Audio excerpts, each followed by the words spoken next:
간디의 7가지 유명한 말이 있습니다. 원칙 없는 정치, 노동 없는 부, 양심 없는 쾌락, 인격 없는 지식, 도덕성 없는 상업, 인간성 없는 과학, 희생 없는 종교 등 7가지 유명한 말이 있죠. 원칙 없는 정치란 법치를 무시한 제멋대로의 권모술수의 정치를 말합니다. 노동 없는 부란 땀과 노력 없이 재산 획득하는 부동산 차익, 금융 획득을 말합니다. 양심 없는 쾌락이란 쾌락 유흥지, 고가 사치품, 도박, 마약 등을 말합니다. 인격 없는 지식이란 양심, 가치 판단 없는 지식인 교육, 언론을 말합니다. 도덕성 없는 상업이란 유해식품, 모조품, 무기 판매, 윤리를 무시한 목표 지향주의 등을 말합니다. 인간성 없는 과학이란 대량 살상 무기 제작, 유전자 조작, 낙태 수술 등등을 말합니다. 희생 없는 종교란 이것은 굳이 말할 필요가 없죠. 나 스스로 너무나도 잘 아는 문제입니다. 간디는 이것을 사회가 망하는 7가지 죄라고 명명했습니다. 그런데 이 7가지를 가만히 살펴보면 그 중심에 항상 사람이 있음을 우리가 알 수가 있습니다. 모든 것이 인간과 관련되어 있습니다. 오늘 본문에 보면 사람이란 단어가 여러 번 나옵니다. 공동번역에는 10번 이상 사람이라는 단어가 나옵니다. 오늘 본문 9절 이하에 보면 예수님께서 회당에 들어가십니다. 회당에 한쪽 손이 말라버린 사람이 있었습니다. 예수님을 모함에 빠뜨리려고 기회를 찾던 바리새파 사람들은 드디어 기회가 왔다고 마음속으로 흥분했습니다. 그래서 예수님께 따지듯 질문합니다. 안식일에 병을 고쳐주어도 법에 어긋나지 않습니까? 그러나 예수님은 그들의 질문에 흑백 논리로 대답하지 않죠. 다시 말해서 옳고 그름이 중요한 것이 아니라는 것입니다. 예수님은 행위의 가치가 아니라 존재의 가치로 그들에게 대답을 합니다. 예수님은 이렇게 말씀하십니다. 너희 가운데 어떤 사람에게 양 한 마리가 있었는데 그 양이 안식일에 구덩이에 빠졌다고 하자. 그럴 때에 그 양을 끌어내지 않을 사람이 있겠느냐. 사람이 양보다 얼마나 더 귀하냐. 그러므로 안식일에라도 착한 일을 하는 것은 법에 어긋나지 않는다. 라고 예수님이 말씀하십니다. 그 당시 어떤 사람에게 만약 양 한 마리밖에 없다면 그것은 그 사람의 전부 재산이었습니다. 생명과도 같은 것입니다. 양 한 마리가 이토록 소중한 것이라면 하물며 사람은 얼마나 더 소중하고 귀중한 존재겠느냐라는 말씀인 거죠. 하지만 바리새파 사람들은 사람보다 율법을 더 중요시했습니다. 진실로 하나님을 사랑해서 율법을 더 중요시했다면 그것은 문제가 되지 않습니다. 진실로 하나님을 사랑해서 율법을 중요시할 때는 율법의 그 핵심, 율법의 목적인 사랑을 성취하게 되는 것이죠. 바리새파 무리의 의도는 예수님을 없애버리기 위함이었습니다. 다시 말해 자신들의 기득권이 위협을 받게 되자 하나님의 율법을 빙자해서 예수님을 모함에 빠뜨리기 위함이었습니다. 사랑하는 성도 여러분, 바리새인들을 반면교사로 삼아 저 자신을 한번 돌아보았습니다. 나는 과연 예수를 믿는다고 하면서 얼마나 많이 예수님의 이름을 빙자해서 나의 만족을 채웠던가? 나는 하나님의 자녀로서 얼마나 많이 주님의 교회와 하나님의 이름에 먹칠을 하였던가? 나는 얼마나 많이 하나님의 마음을 시원케 해드리기보다는 아프게 해드렸던가? 돌아보면 돌아볼수록 하나님의 아픈 마음이 제 마음으로 전해졌습니다. 저를 통해서 예수님이 드러난 삶과 예수님을 통해 제가 영광받는 삶의 그 양자 사이에서 저는 늘 고뇌에 빠지곤 합니다. 한순간만 방심해도 내가 하나님의 자리에 앉아서 늘 영광을 받을 때가 참으로 많습니다. 그런 모습을 볼 때면 참으로 탄식만 나올 뿐입니다. 그런데 여러분, 이것이 어디 저뿐만의 탄식이겠습니까? 많은 그리스도인들이 고민하는 문제입니다. 그래서 바울은 로마서 7장에서 이렇게 말씀하고 있습니다. 오호라 나는 공고한 저로다. 누가 나를 이 사망의 음침한 골짜기에서 건져내라. 라고 바울은 고백합니다. 나의 모든 삶을 통해서 예수님이 드러나고 나의 모든 삶을 통해서 하나님의 영광을 받으신다면 얼마나 좋겠습니까? 그런데 사람의 힘으로는 도저히 불가능한 것 같습니다. 예수님이 나를 통해 드러난 삶을 추구하며 노력을 해보아도 잘 되지 않습니다. 노력하면 노력할수록 점점 더 죄 아래 사로잡히는 저 자신을 보게 되는 것이죠.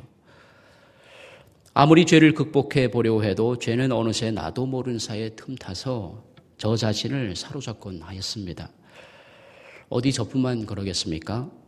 구원을 얻었음에도 불구하고 복음의 능력이 무엇인지 모르고 복음의 경험은 아예 단어조차도 생소한 것이 오늘 성도들의 삶이지 않냐 생각해 봅니다. 죄와 율법과 자기의 의에 매여 무한한 자유가 주었음에도 불구하고 죄의 포로 생활하고 있는 것이 오늘 우리의 현실인 것 같습니다. 물질적 부와 빈곤이라는 덫에 걸려서 만몬과 기복을 하나님으로 모시는 삶이 오늘날 저와 여러분의 삶이 아닌가 생각해 봅니다. 복음의 능력이 없으니까 사탄 마귀의 공격의 대상이 될 수밖에 없는 것이 오늘의 교회 현실입니다. 그렇다면 항상 이렇게 당하고만 살 수 없지는 않겠습니까? 항상 스스로를 기만하며 살 수는 없지 않겠습니까? 감사하게도 우리는 길이 있는 것이죠. 로마서가 7장에서 끝났다면 얼마나 불행했겠습니까? 하나님은 이제 더는 우리가 죄의 굴레에 매여 살지 않기를 원하지 않으십니다. 구원을 받았음에도 불구하고 능력 없는 삶이 아니라 능력 있는 성령의 삶을 살기를 하나님은 원하십니다. 로마서 8장 서두는 이렇게 복된 소식을 선포하고 있습니다.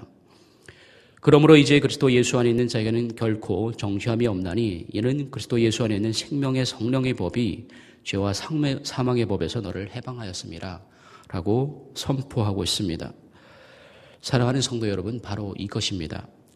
하나님이 우리에게 원하시는 삶은 성령의 삶입니다. 성령을 따르는 삶, 성령의 인도함을 받는 삶, 바로 이것이 오늘 그리스도인들이 추구하며 살아가야 할 삶인 것이죠. 오늘 본문 18절에 하나님이 이렇게 말씀하십니다. 보라, 내가 택한 종, 곧 내 마음에 기뻐하는 바 내가 사랑하는 자로다. 내가 내 영을 그에게 줄 테니 그가 심판을 이방에 알게 하리라. 로마서 8장 이후를 보면 죄에서 해방된 사람들에게 성령을 따르는 삶의 모습을 여러 가지로 보여주고 있습니다. 로마서 8장의 성령을 따르는 삶의 모습을 이 시간 제가 잠깐 말씀드리겠습니다. 로마서 8장에 성령을 따르는 그 삶의 여러 가지 모습들을 말씀드릴 때 혹시 내 마음에 걸리는 부분이 있거나 찔리는 부분이 있으시다면 이 새벽에 그것을 붙잡고 기도하는 저와 여러분 되기를 간절히 소원합니다. 로마서 8장은 성령을 따른 사람을 이렇게 기록하고 있습니다.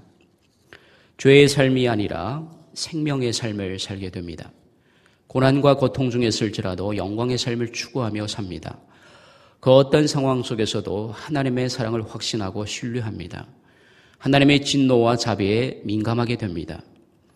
하나님의 구원이 나에게서만 끝나는 것이 아니라 만민에게 전파되기를 간절히 열망하며 실천하게 됩니다. 자신의 모든 순간순간이 하나님을 위하여 존재하고 있음을 늘 자각합니다. 자신을 늘 거룩한 산제물로 하나님께 드립니다. 늘 자신의 마음을 새롭게 하여 새 사람이 되기를 힘씁니다. 하나님의 뜻이 무엇인지, 선하고 온전한 뜻이 무엇인지 그분의 마음에 들며 무엇이 완전한지를 분간합니다. 자신을 과대 평가하지 않고 하나님께서 자신에게 나눠주신 믿음의 분량대로 분수에 맞는 생각을 합니다. 그리스도의 몸인 교회에서 분명한 자신의 역할과 구실을 합니다. 자신의 은사에 따라 기쁜 마음으로 봉사를 합니다. 거짓 없는 사랑을 추구하며 악을 미워하고 한두 번이 아니라 꾸준히 선한 일을 목표로 삼습니다. 서로 존경받기를 다투기보다는 서로 존경해 주기를 경쟁합니다. 매사에 부지런하며 미지근한 마음이 아닌 열렬한 마음으로 주님을 섬깁니다. 맹목적인 기쁨이 아닌 희망을 갖고 기뻐하며 환난 속에서도 참으며 꾸준히 기도합니다. 성도들의 딱한 사정을 돌봐주고 나그네를 호의 대접합니다. 자신을 박해하거나 상처 주는 사람을 축복합니다. 저주지 않고 복을 빌어줍니다. 기뻐하는 사람이 있으면 함께 기뻐해주고 우는 사람이 있으면 함께 울어줍니다. 오만한 생각을 버리고 선한 사람들과 친구가 됩니다. 잘난 체 하지 않습니다. 모든 사람과 평화롭게 지내기를 기도합니다. 자신이 복수할 생각을 하지 않고 하나님의 진노에 맡깁니다. 악과 타협하지 않고 선으로 악을 이깁니다. 권력이 아니라 권위에 순종합니다. 무엇보다 지금이 어느 때인지를 알기를 기도합니다. 그리하여 잠에서 깨어날 때임을 자각합니다. 진탕 먹고 마시고 취하거나 음행과 방종에 빠지거나 분쟁과 시기를 일삼거나 하지 않습니다. 언제나 깨어서 단정하게 살아갑니다. 주 예수 그리스도로 온몸을 무장합니다. 모든 것을 믿음의 관점으로 바라봅니다.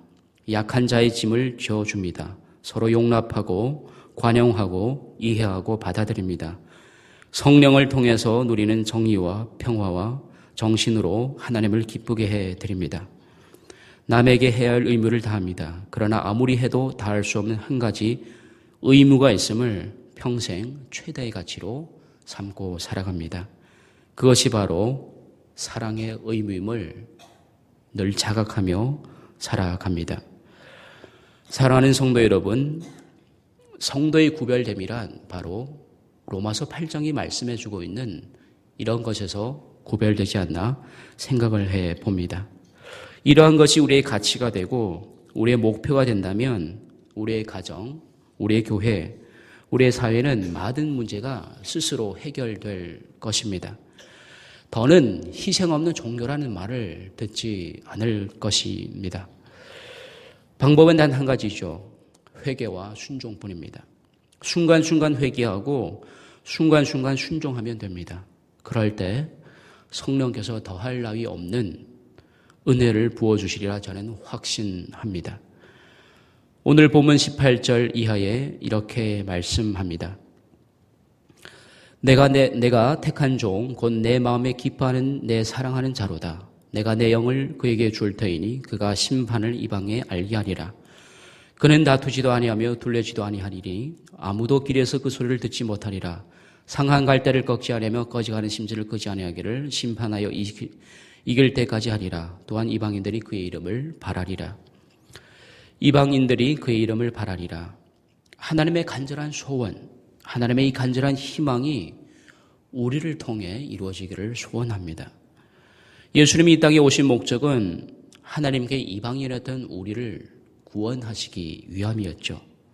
우리가 하나님의 자녀가 되어서 영원토록 그분을 즐거워하고 그분의 이름을 높이는 것입니다. 손 마른 사람이 예수님을 주목하듯이 오늘 우리의 영적인 말랐던 손이 회복되기를 소원합니다.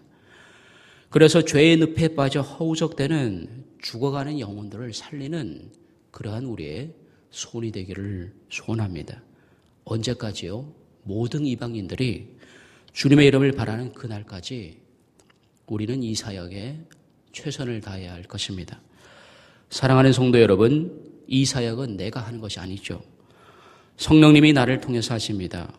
우리가 조건이 되어서 할 수 있는 것은 아무것도 없습니다. 조건이 되어서 할 수 있다면 그것은 은혜가 아니죠. 나의 의입니다. 조건이 되어서 할 수 있다면 그것은 값비싼 은혜를 값싼 은혜로 전락시키는 행위입니다. 우리가 구원을 받은 것도 조건이 되어서 받은 것은 아니죠. 오직 은혜입니다. 마찬가지로 우리가 받은 사명도 오직 은혜로 하는 것이며 믿음으로 하는 것입니다. 믿음은 항상 현재형입니다. 주님이 무화과 나무를 저주한 이유가 무엇입니까? 잎은 무성했지만 열매가 없었죠. 3년이나 기다렸습니다. 그럼에도 불구하고 열매가 없어서 주님은 결국 저주해 버렸습니다. 혹시 오늘 나의 모습이, 우리가 속한 공동체의 모습이 잎만 무성하고 열매 없는 무화과 나무는 아닌지 생각해 봅니다. 사랑하는 성도 여러분, 이 새벽에 우리의 어떤 영적인 부분이 말라 있습니까? 주님의 은혜를 구하십시오. 주님의 은혜를 구하는 자를 주님은 긍휼히 여기십니다. 불쌍히 여기십니다. 그 은혜 아래로 나아가 이 새벽에 기도하시기 바랍니다. 우리 삶의 모든 문제는 기도하는 데서부터 풀립니다. 오늘도 이러한 은혜와 축복이 저와 여러분과 함께 하시기를 주님의 이름으로 간절히 축원드립니다. 이 시간 우리 잠시